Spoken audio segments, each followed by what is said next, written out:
Bonsoir à tous, ravi de vous retrouver dans l'émission référence des fans de football en Nouvelle-Aquitaine, LFNA TV, avec un gros programme ce soir. Tout d'abord, une large page consacrée au football féminin avec notre coup de cœur de la semaine pour le groupement Garo Foot. On va parler évidemment foot masculin avec le foot professionnel, toutes les images, les résultats, les classements en Ligue 2 BKT et en National. On partira en National 2 avec deux résumés de matchs, Libourne face à Romorantin et également le match d'Angoulême-Charente face à la réserve du SCO Angers. En National 3, duel 100% Nouvelle-Aquitaine entre l'US Lège Cap-Ferré et le club de Saint-Paul Sport.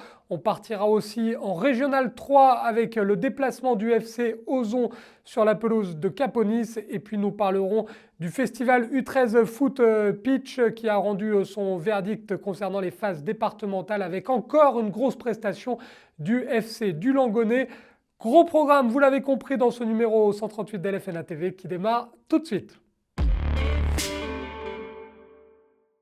Galanterie oblige, on attaque avec le foot féminin et la D1 Arkema. Nouvelle désillusion malheureusement pour les Girondins de Bordeaux. La saison galère qui continue, déjà officiellement relégués en D2. Les Bordelaises s'inclinent lourdement à domicile face à Fleury 91 sur le score de 3-0 avec notamment un but de Batcheba. Au classement, les Bordelaises sont dernières avec seulement 7 points en 20 matchs. En troisième division féminine, on jouait la 17e journée de championnat avec notamment une belle prestation du stade olympique de Châtellerault, vainqueur de 3-4-0 au classement. Les filles de Châtellerault sont actuellement 11e avec 11 points. 3 ferment la marche avec 12 points. Ça, c'était concernant la poule A. Dans la poule B, le deuxième point de match pour le FCE Mérignac-Carlac qui se réveille un peu tard, certes, mais qui récompense ses efforts avec un nul, un but partout ramené de Valence. Score final donc un partout avec le FCE Mérignac-Carlac qui ferme la marche avec 2 points en 17 journées. En Régional 1 féminine maintenant, voici les résultats néo-aquitains du week-end avec tout d'abord le match nul un but partout entre Trélissac, Anton Périgord et le Pôle Palois FF. La victoire 3-2 de Pau face à Gradignan, la victoire 3-0 des Genêts d'Anglette contre La Rochelle. Le score exceptionnel en faveur de Bergerac Périgord, le leader qui continue de se balader face à Talence. Cette fois, victoire 8-1 du BPFC et puis 3-1 pour Limoges face au CMO Bassins. Il y a eu beaucoup de buts dans cette journée très prolifique donc avec Bergerac Périgord qui compte 10 points d'avance sur Poitiers en tête de ce championnat. Gradignan est 3e, Limoges Football 4e, 6e Talence, 7e La Rochelle. Dans le bas de tableau, Pau est 10e, Trélissac est actuellement 11e. On referme cette page consacrée au foot féminin avec notre coup de cœur de la semaine pour le groupement Garo Foot, une équipe qui réalise une saison exceptionnelle pour sa première année d'existence, invaincue en championnat, meilleure attaque, meilleure défense, les secrets du coach Maxime Penaud, tout de suite avec Flavien Ziolkowski. Nous sommes avec Maxime Penaud, coach des féminines de Garo Foot, l'équipe senior. Ce groupement féminin qui réunit les clubs de Comonfourques, Virazeille, Puy-Miquelon et Marmande pour sa première année d'existence. Garo Foot a réussi à monter en Régional 2. Meilleure attaque et meilleure défense. Et Maxime Penaud est avec nous. Bonsoir Maxime. Bonsoir. Maxime, je viens de le dire, c'est une fierté, je suppose, de voir vos joueuses monter au niveau régional. Ah oui, c'est une fierté d'avoir monté direct la première année. On s'attendait pas trop à ça au début, mais franchement, je suis fier de ce groupe.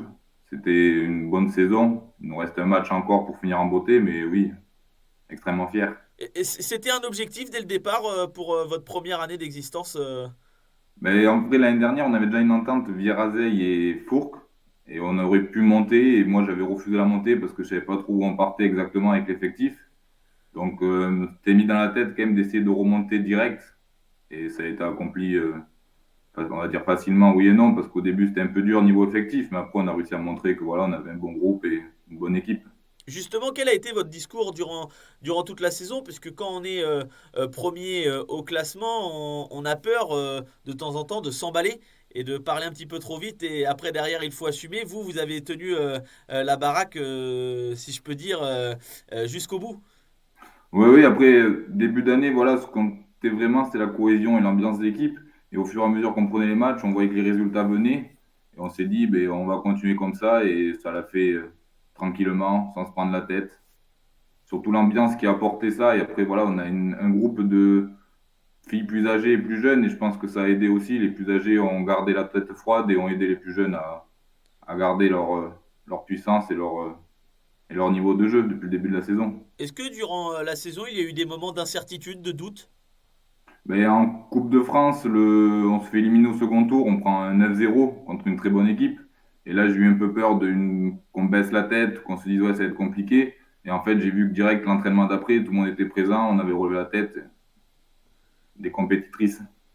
Quelle était l'ambiance quand elles ont appris qu'elles allaient monter au niveau régional? Ah, ben, ça a été une fierté, on a été fiers de nous, on en a parlé entre nous, on a fait une petite soirée cohésion ensemble. Ouais, on en parle encore, c'est vrai que c'est joli ce qu'on est en train de réaliser. Ouais, Racontez-nous un petit peu ce groupement, Maxime. Quelles sont les joueuses? Elles viennent d'où? Leur niveau et votre quotidien à la semaine? mais j'ai des filles qui viennent du. Mais tous les trois clubs sont mélangés en fait. J'en ai de Virazeil, Pumiquelin, de Fourques et de Marmande. Et en fait, de base, Fourques et Virazeil, on n'était pas assez. Marmande était limite. Et on s'est dit, à place de fermer le club, les trois clubs, autant faire une équipe ensemble, un groupement. Donc ça a porté les fruits. Après, les entraînements, je fais le lundi, jeudi. Et c'est assidu, c'est présent, c'est sérieux, c'est rien à redire sur ça. Donc une fierté donc dans le département pour ce groupement Garo Foot donc qui va monter en Régional 2 la saison prochaine. La saison donc du coup la prochaine approche. Est-ce qu'il y Ouais. aura des changements attendus cet été? Est-ce qu'on peut s'attendre à beaucoup de différences? Mais là, on va faire une journée détection pour voilà, renforcer encore le niveau, monter le niveau.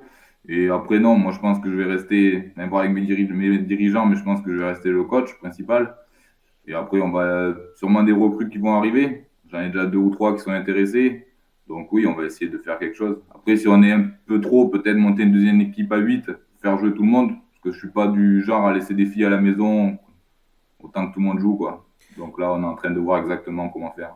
On parle souvent là dans le foot amateur et dans cette région Nouvelle-Aquitaine de la formation pour ces clubs-là qui est une alternative pour être compétitif puisque de temps en temps on n'arrive pas à recruter les joueurs que l'on veut forcément et la plupart des clubs passent par la formation. Où en êtes-vous vous au niveau de la formation et au niveau des filles justement?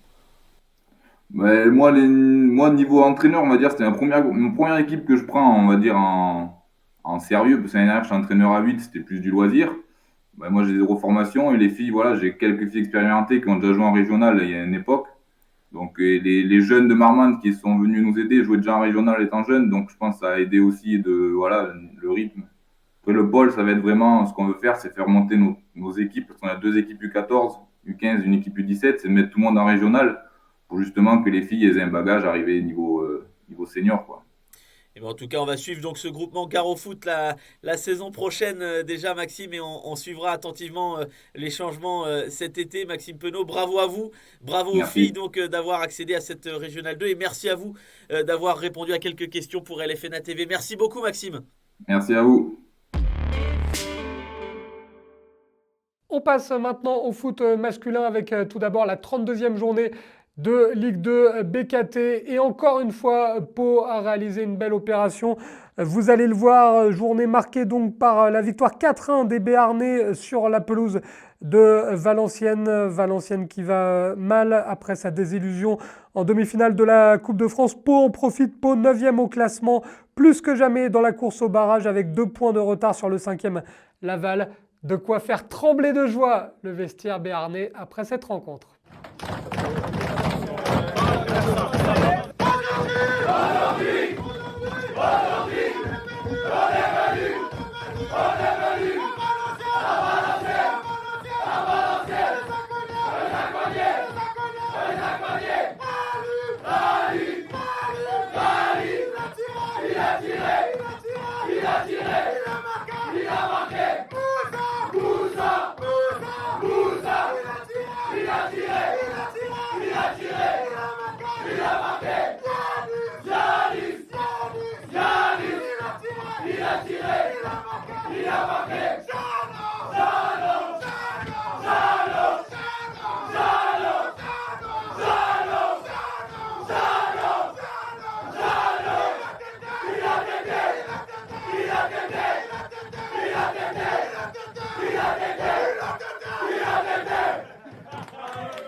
qui a donc assuré son maintien ou presque, il faudrait vraiment un accident, de quoi donner le sourire à l'entraîneur Nicolas Usaï et surtout de quoi voir un petit peu plus loin pour les Béarnais. Sait-on jamais sur une série, Nicolas Usaï en conférence de presse d'après-match au micro de France Bleu Béarn Bigorre.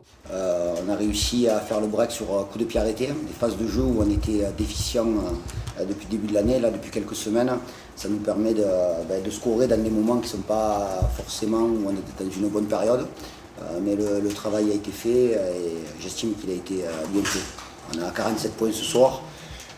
Mathématiquement, on n'est pas sauvé, mais je pense qu'on a fait un très très grand pas. Et puis aujourd'hui, à partir du moment où on a 47 points, le prochain objectif c'est d'en avoir 50 le plus rapidement possible. On reçoit Laval la semaine prochaine. Et à partir de samedi prochain, on verra où on en est et on pourra peut-être se fixer un nouvel objectif. Voilà, les joueurs ils savent compter, il y a des joueurs d'expérience qui savent très bien compter.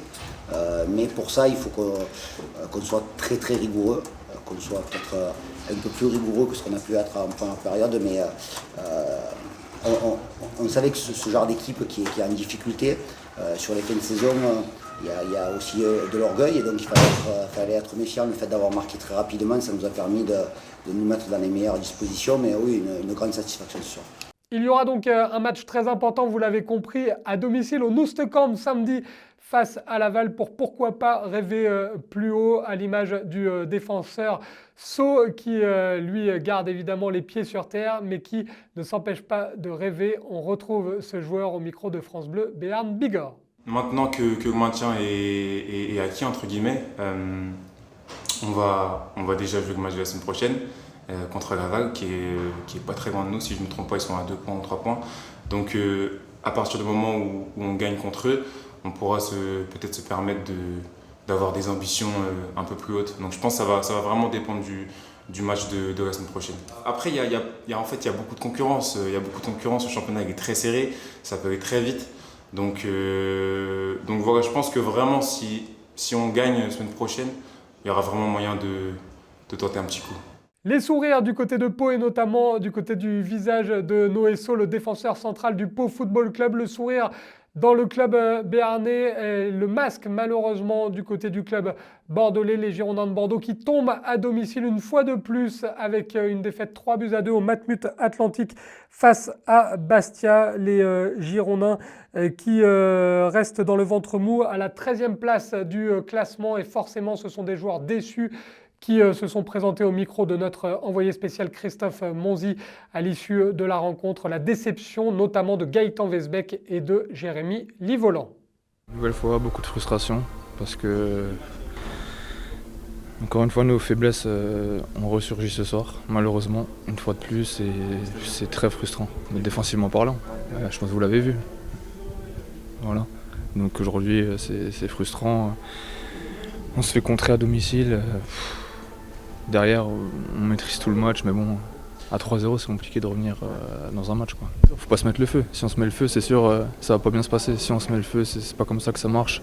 Dans le football, il faut retenir quand même le positif et surtout travailler sur nos erreurs défensives.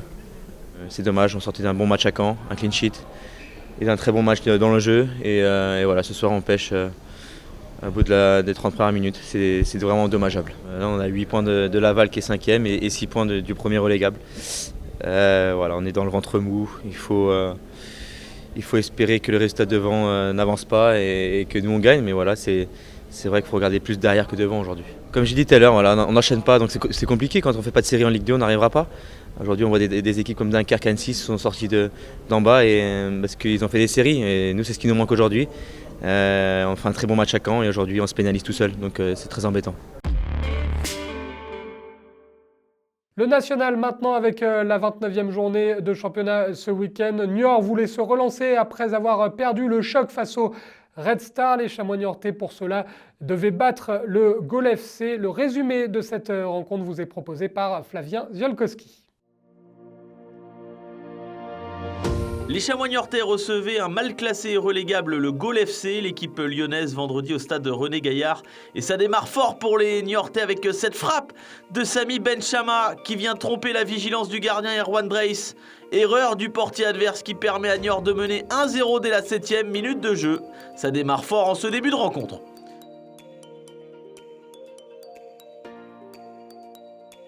Quelques minutes plus tard, les Niortais encore à l'attaque avec Incho pour Benchama. La frappe derrière qui ne passe pas loin. En tout cas, Niort est devant au score et dans les attitudes également. Le Gaulle FC qui tente de réagir derrière avec ce coup franc. C'est tiré, la balle qui est déviée, qui passe juste à côté des cages de Paul Delecroix. Les visiteurs qui continuent de mettre la pression. Désormais, avec cette grosse occasion pour Loïc Soka qui vient devancer la défense, sa frappe qui passe juste au-dessus de la cage. Niort mène toujours 1-0. Et Niort réagit et de nouveau à l'attaque avec Incho pour Durivo en soutien. Durivo à l'entrée de la surface qui centre pour Belkacem Daliamar. Il frappe et vient tromper Erwan Dreis une nouvelle fois. Ça fait 2-0 juste avant la pause. Première période parfaite pour les Niortais. Daliamar qui n'avait qu'à ajuster le portier adverse. Fin de cette première partie donc et Niort mène 2-0 à la pause. En deuxième période, Niort à l'offensive, un ballon dans la surface pour Daliamar. Incroyable occasion loupée. Toujours 2-0 pour les Niortais. Gaulle FC qui veut réduire l'écart dans la foulée, mais la tête de Thibaut Rambaud n'inquiète pas Paul Delecroix. Encore une occasion pour les Niortais avec cette balle côté gauche pour Moataz Zemzemi qui centre à terre pour Nesta Elfej. La balle est contrée, toujours 2-0. 75e, Elfej en point d'appui pour Daliamar côté gauche qui vient fixer son vis-à-vis. Il rentre dans la surface qui centre mais personne n'est à la retombée. Gaulle FC qui veut sauver l'honneur avec cette frappe, pourquoi pas, de Kazim Sulzic. C'est bien parti et ça oblige Paul Delecroix à se méfier. Très bel arrêt. Encore quelques minutes et Niort ne veut pas en rester là. Tormin qui s'invite carrément dans la surface. Il frappe, ça vient mourir sur le poteau. Malheureusement, ça retombe dans les bras d'Erwan Dreis.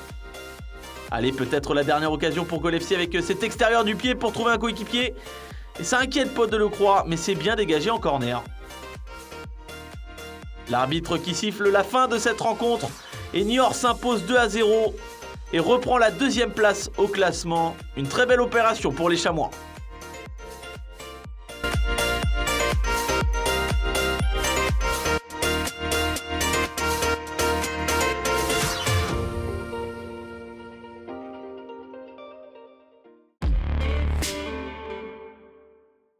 On passe maintenant au National 2 avec la 22e journée dans la poule B, la poule qui intéresse les clubs de Nouvelle-Aquitaine et le leader néo-aquitain, le FC Libourne qui affrontait Romorantin au stade Jean-Antoine Moueix. Les meilleures actions de cette rencontre vous sont proposées par Flavien Ziolkowski.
De son côté, Angoulême-Charente recevait la réserve du SCO Angers du côté du stade Le Bon. Là encore, les meilleures actions de la rencontre vous sont proposées par Flavien Zielkowski.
Les résultats complets de cette 22e journée de National 2 dans la poule B avec la victoire 1-0 de Saint-Privé-Saint-Hilaire sur la pelouse de Blois, la victoire 2-0 de Paris 13 Atlético sur la pelouse de Vendée-les-Herbiers, la défaite de Buzyn de Bergerac-Périgord sur le terrain de l'Olympique Saumur, la défaite également pour Trélissac face à Bourges Foot, défaite 3-2 du TFC, et puis La Roche-Vendée est allé gagner à Chinon 1-0, ça donne toujours un trio en tête dans un mouchoir de poche avec le FC Libourne, leader avec 39 points, tout comme La Roche-Vendée. Et puis Paris 13 Atlético n'a pas dit son dernier mot, troisième avec seulement un point de retard sur le leader Libourne. Concernant les autres clubs de Nouvelle-Aquitaine, Angoulême-Charente est 8e avec 31 points. Juste devant Bergerac-Périgord, 9e avec 27 points. Et puis en bas de tableau, on retrouve Trélissac à la 13e place avec 19 points. Un étage plus bas en National 3, on jouait également la 22e journée avec tout d'abord la poule B et un duel 100% néo-aquitain entre l'US Lège Cap-Ferré et Saint-Paul Sport. Match des extrêmes entre une équipe qui joue le haut de tableau et une équipe qui lutte pour son maintien. Les meilleures actions, Flavien Zielkowski.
Dans les autres matchs de cette poule B, la victoire de Blagnac 2-0, la victoire de l'US Castanet 2-1, la victoire des Genêts d'Anglet surtout face à Onet-le-Château Foot 2-0 pour le club basque, 3-2 pour l'Èche Cap-Ferré, vous l'avez vu, 0-0 entre Albert Argelès et Colomiers, la victoire écrasante de la réserve de Pau face à Bayonne 4-1 et puis dimanche, il y avait un derby de Bordeaux entre les Girondins et le Stade Bordelais. Victoire sans bavure des Girondins 3-0. Les Genêts d'Anglet, leader de cette poule B avec 4 points d'avance sur l'US Castanet.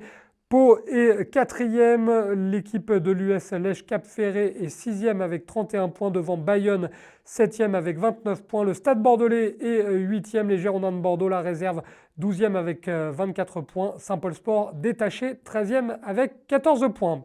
Dans la poule C, voici les résultats de la 22e journée avec la victoire du Stade Poitevin, courte mais précieuse contre Chauvigny, victoire 2-1. D'autant que Montlouis n'a pu faire mieux que match nul, un but partout sur la pelouse de Ouest Tourangeau. Châtellerault, dans un match fou, a battu Bourges 5-3. La victoire également de Châteauroux à l'extérieur, le nul entre Bourges-Esmolo et Vineuil et puis 0-0 entre Panazol et Vierzon. Je vous le disais, le Stade Poitevin revient à 4 points grâce à sa victoire et au nul de Montlouis. Montlouis toujours leader avec 54 points. Concernant les autres clubs de Nouvelle-Aquitaine, Châtellerault est 6e avec 32 points, Panazol 9e avec 28 points. Dans le bas de tableau, on retrouve Chauvigny 10e avec 24 points et le FC Chambray qui est lanterne rouge avec 3 points. Enfin, toujours concernant le National 3, mais cette fois dans la poule D, les résultats des clubs de Sévrien avec 2 défaites en 2 matchs. Niort a perdu 1-0 à la Châtaigneraie et la défaite également pour le FC Chauray. Sur le même score, 1-0 à domicile face à l'USSA Vertou. Au classement, Chauray est 10e avec 23 points. Les Chamois niortais, la réserve, 11e avec 21 points. Les résultats en Régional 1 maintenant avec la 19e journée de championnat et on attaque avec la poule A. Les résultats avec la victoire 4-2 de Thouars Foot 79 sur la pelouse de Saint-Jean d'Angély, 4-1 pour Rochefort face à Chauvigny. Il y a eu beaucoup de buts avec 4-2 pour Guéret face à La Rochelle, 4-0 pour Neuville contre Bressuire, 3-2 dans un match fou pour Nueil-Aubier sur le terrain de la réserve du Stade Poitvin. Et puis match où ça s'est joué à seulement un but, c'est Busserolles qui est allé gagner du côté de l'Étoile Maritime. Busserolles qui reste deuxième, 35 points, juste derrière le CA Neuville qui compte 36 points à la place de Lanterne Rouge, l'ES Guérétoise avec 16 points. Dans la poule B, le nul 0-0 entre Couzé-Chapela et Boulazac, 4-2 pour Fétia sur le terrain de Nontron-Saint-Pardoux, 0-0 entre Porte-Entre-deux-Mers et l'ES Abrive, 2-1 pour le FCE Mérignac-Carlac face à Saint-Médard-en-Jalles, 4-0 pour la réserve d'Angoulême face à l'US Lormont et puis le carton du week-end à mettre à l'actif de Trélissac-Antoine-Périgord Football Club face à Senon. Victoire 7-0 du club du Périgord qui se replace 9e, tandis que le classement est toujours dominé par le FCE Mérignac-Carlac avec 9 points d'avance sur son dauphin, l'ES Boulazac. Dans la poule C, on jouait également la 19e journée, la victoire 3-0 du Stade Montois sur la pelouse des Croisés de Bayonne, 1-0 pour Biganos face à l'Iriburuco Ainara, 2-0 pour le bassin d'Arcachon contre la jeunesse villenavaise dans le derby, 2-0 pour Mérignac sur le terrain de l'Escar, 4-2 pour l'Asmur face à la Lusien et puis 4-0 pour Cestas sur la pelouse de la Brède. Au classement, le bassin d'Arcachon compte 14 points d'avance sur son dauphin, le club de Cestas, 3e Bayonne, 4e Biganos dans le bas de tableau. La Brède 11e avec 11 points et le FC L'Escar ferme toujours la marche avec seulement 9 points. Nous nous sommes également intéressés ce week-end à un match de Régional 3 avec un club du district de la Vienne, le FC Ozon, qui se rendait dans l'agglomération de La Rochelle sur la pelouse de Caponis, club qui joue à Lagore, dans la banlieue donc de La Rochelle et qui avait envie absolument à domicile de briller. Mais Ozon pouvait récupérer le fauteuil de leader. Ce match vous est résumé par notre envoyé spécial dans l'agglomération de La Rochelle, Théo Rodriguez.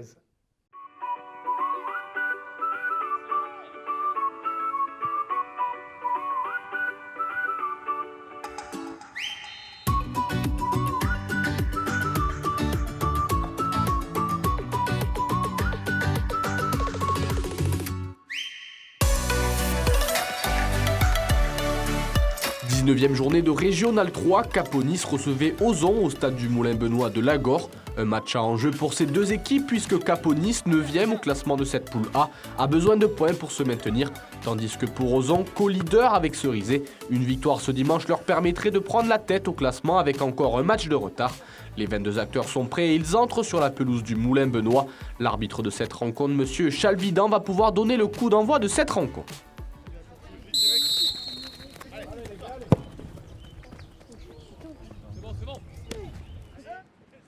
Le début de match est à l'avantage des locaux. Magua s'infiltre dans la défense, il frappe du droit. C'est dévié mais ce ballon n'est pas loin de tromper la vigilance de Meignier. Coup franc pour Caponis dans l'axe, c'est frappé fort mais le portier viennois fait un bel arrêt. Giraudet remet ce ballon de la tête pour Game, il crochette un défenseur et laisse le ballon à Diarra pour la frappe de loin, sans trop de danger pour le portier Lagordais. Magua, côté gauche, gagne son duel et centre ce ballon dans la boîte. C'est repris de la tête par Tiburce, mais sa tentative s'envole au-dessus de la transversale. 45e minute, l'arbitre renvoie à tout le monde au vestiaire. À la pause, les deux équipes se neutralisent sur le score vierge de 0-0. Il n'y a rien de perdu. Hein. Bon, on a l'adversaire qui domine au niveau de athlétique. Donc c'est plus difficile à jouer. C'est un petit terrain. Nous, faut qu'on masque nos intentions pour essayer de les embrouiller, quoi. Hein, et de façon à avoir en première intention des actions un peu plus directes où c'est qu'on est sûr d'avoir le tir plutôt que de la préparation, le tir et tout, beaucoup trop de choses à faire à soi tout seul. En tout cas, Caponis revient des vestiaires avec de bonnes intentions.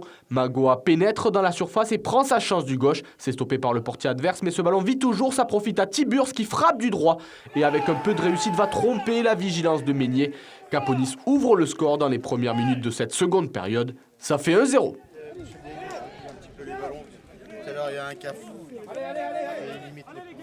La réaction des Viennois ne se fait pas attendre. Game lancé côté droit, centre à rater au second poteau. C'est repris par Kada Benchisha qui envoie ce ballon au fond des filets. Ozon égalise quelques instants après l'ouverture du score.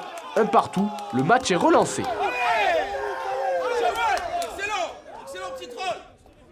Touche pour Caponis, Deveau récupère ce ballon et centre dans la boîte. C'est repris de la tête par Tiburce, mais Meignier capte facilement ce ballon.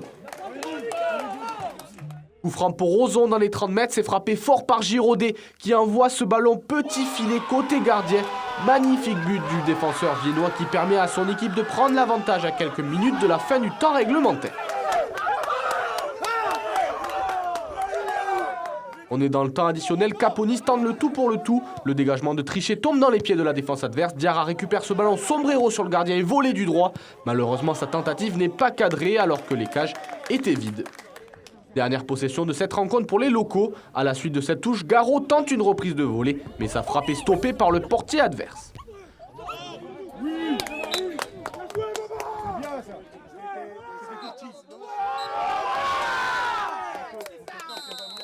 L'arbitre donne le coup de sifflet final, le score en restera là. Ozon s'impose 2-1 au stade du Moulin Benoît de Lagor.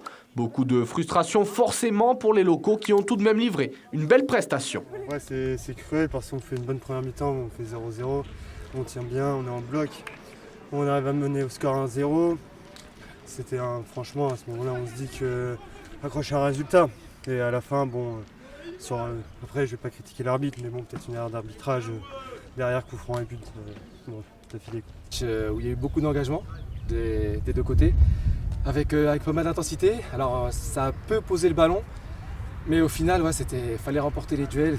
On a réussi à le faire, mais c'était une équipe c'était vraiment solide. On a un match de retard par rapport à Auba-Ortais, mais ça va être un concurrent direct, comme Cerizay. Et on sait qu'ils vont jamais lâcher de points et il va falloir que nous on fasse ce qu'il faut.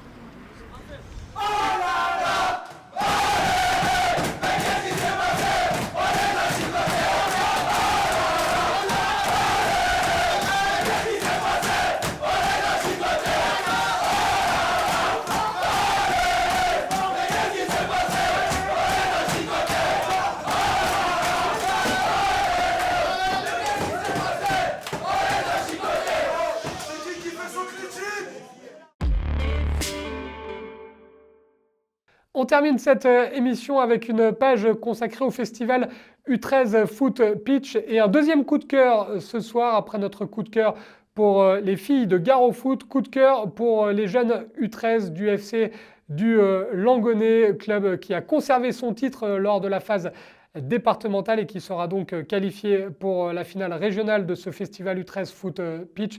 On va parler de cet exploit du FC du Langonnet avec le manager du club et responsable de la catégorie U13, c'est Fred Sillard qui répond aux questions de Flavien Ziolkowski. Nous sommes avec Fred Sillard, le manager du FC du Langonnet et responsable des U13, donc de ce club depuis un bon moment, depuis 11 ans maintenant. Bonsoir Fred. Bonsoir Flavien, bonsoir. Vous êtes là ce soir pour parler notamment des jeunes U13 qui ont remporté pour la deuxième année consécutive le tournoi Pitch de Gironde, Langon qui a été la meilleure équipe de sa catégorie. Comment avez-vous vécu ça Fred et est-ce que c'est un peu comme un aboutissement par rapport à votre travail ?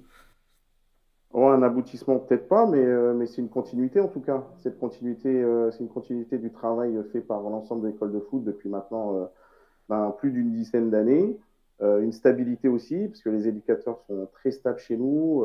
Comme vous l'avez dit, ça fait 11 ans que je suis sur la catégorie U13, mais mon frère, qui est lui depuis plus de 15 ans sur la catégorie U11, et puis tous nos adjoints qui sont avec nous depuis minimum 4 ou 5 ans, et beaucoup d'anciens entraîneurs qui sont devenus éducateurs, qui ont entraîné en D1 féminine, en National 2 ou National 3 en senior. Et donc, une vraie expertise et une expérience, en tout cas, chez nous, à l'école de foot. Justement, comment jugez-vous le niveau cette année ? Vous qui avez vécu justement la victoire la saison dernière, la victoire cette année, comment jugez-vous le niveau ? Alors, je ne vais pas me tirer une balle dans le pied, mais je pense quand même que le niveau est moins bon depuis 2-3 ans. Alors, je ne sais pas si beaucoup de gens me disent que c'est peut-être les effets du Covid, ce qui est possible sur une part de... Ça peut être une des raisons, mais je pense que c'est pas la seule. Je pense que justement, ça manque un petit peu de stabilité sur les écoles de foot au niveau des éducateurs. Moi, je me rends compte que tous les ans, je suis, je crois, à ma 20e année ou 21e année en U13, ben, moi-même, j'apprends parce que ben, petit à petit, les générations qui se passent, les enfants que je gérais il y a 20 ans ne sont plus les mêmes aujourd'hui, les parents non plus. Donc, il y a aussi la médecine qui est rentrée en ligne de compte, du savoir, beaucoup plus de savoir. Donc, je trouve qu'il y a très, très peu de spécialités, en fait, des gens qui se spécialisent en U9, en U10, en U11, en U12. Alors, ça fait sûrement beaucoup plus briller d'être sur les niveaux plus hauts, seniors, 17 NAS, 19 NAS. Mais je pense que ce manque de travail de fond risque de nous pénaliser pour les futures années. Justement, l'éducation et les parents, on en parlera tout à l'heure, Fred. Les jeunes donc, qui vont représenter la Gironde pour la finale régionale qui aura lieu, les finales auront lieu à Gujan-Mestras dans 2 semaines.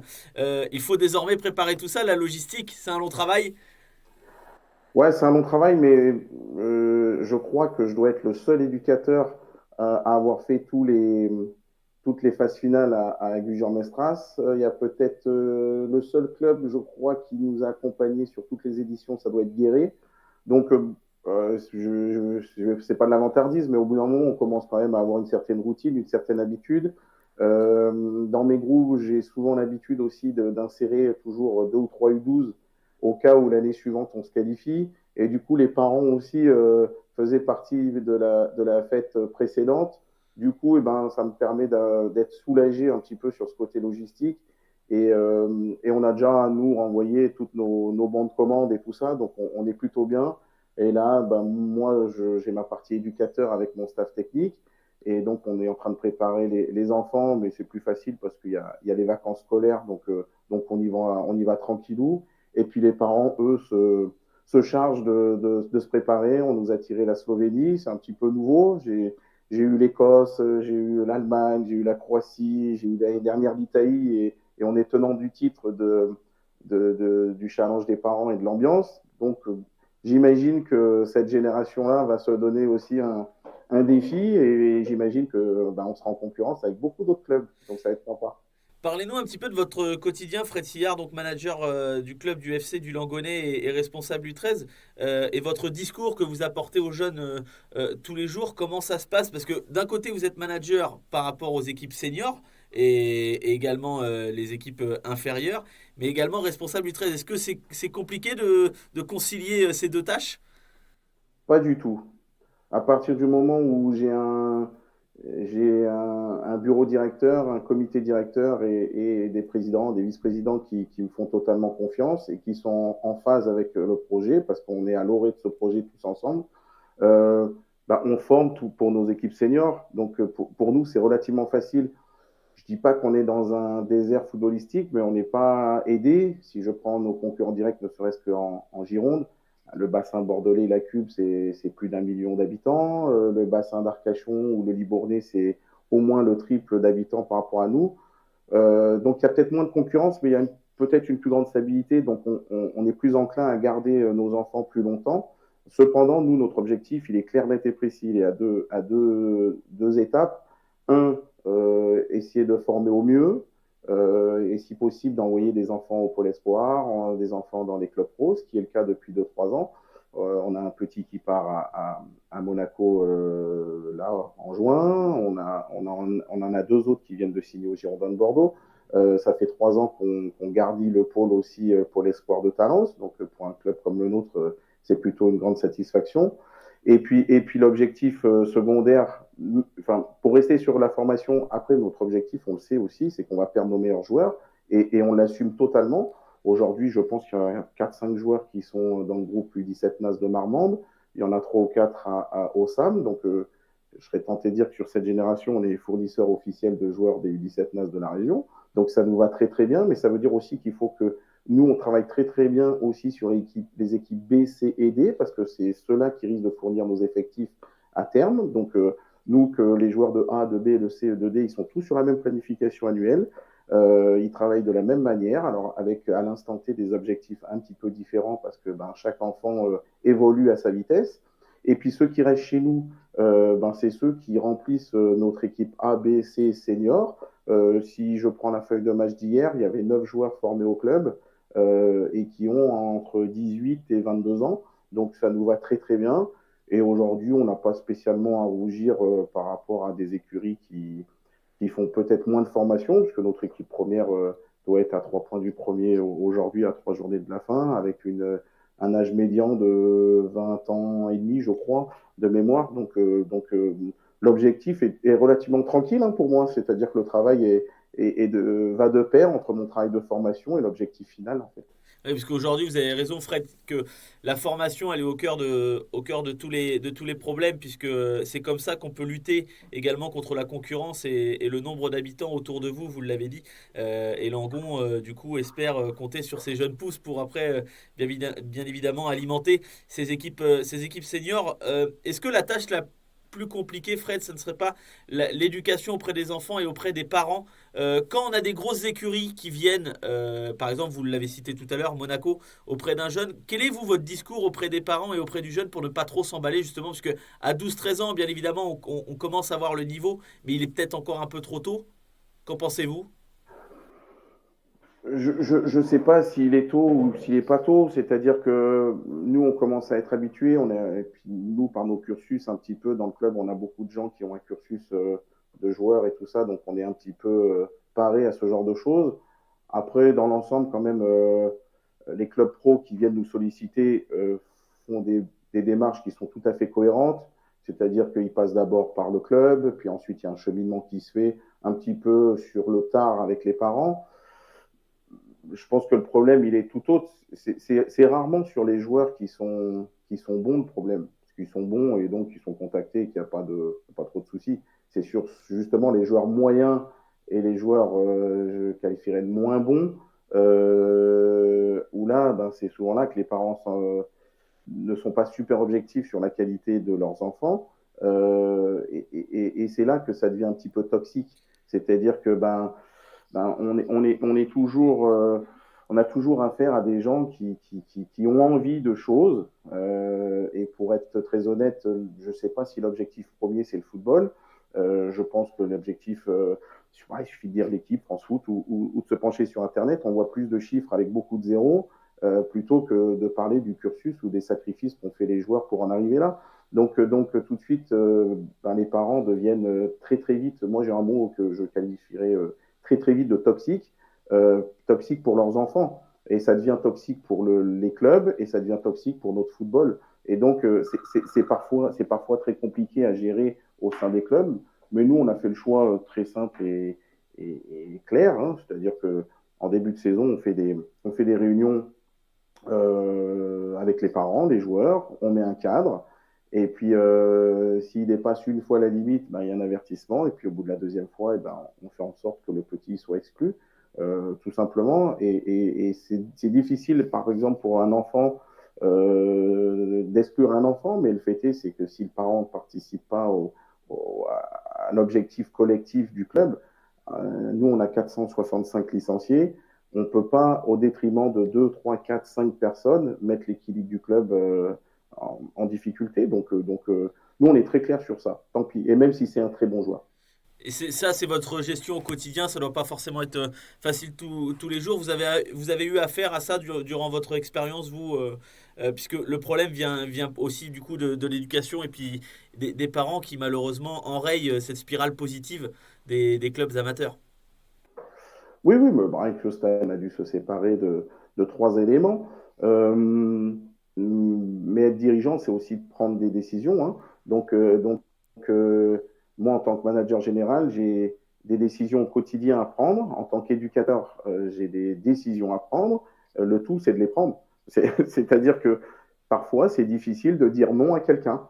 Mais pour le bon fonctionnement de notre club, on dit non. Quand ça dépasse les limites, c'est comme ça. Alors, ça fait jamais plaisir et c'est jamais plaisant de prendre ce genre de décision.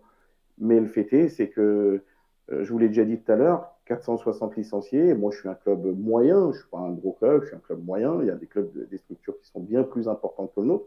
Mais quel que soit, je serais tenté de dire, quelle que soit la grandeur du club, à un moment donné, il faut prendre des décisions. Je suis là pour ça. Et c'est pour ça qu'aujourd'hui, le Football Club du Langonnet est l'un des viviers les plus importants de la région et qui puisse, pour pouvoir justement alimenter les plus grosses équipes donc de la région et même au niveau national. Merci beaucoup Fred Sillard d'avoir répondu à quelques questions pour LFNA TV et on suivra bien évidemment le parcours des jeunes à Gujan-Mestras dans 2 semaines désormais. Je suppose que vous allez y être sur place. Pour une énième fois, oui. Le record est pour bientôt, du coup. Je crois que le record, je l'ai déjà établi. Donc maintenant, ça va être à d'autres d'aller me chercher, mais je ne compte pas partir de sitôt de ma catégorie U13.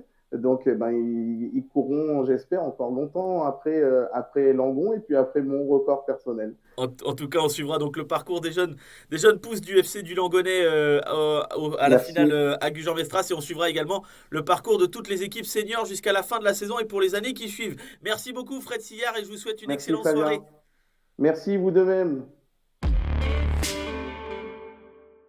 Cette émission numéro 138 est désormais terminée. Je remercie à l'édition Flavien Ziolkowski, accompagné par Théo Rodriguez, par Christophe Monzi. Merci à vous pour votre fidélité.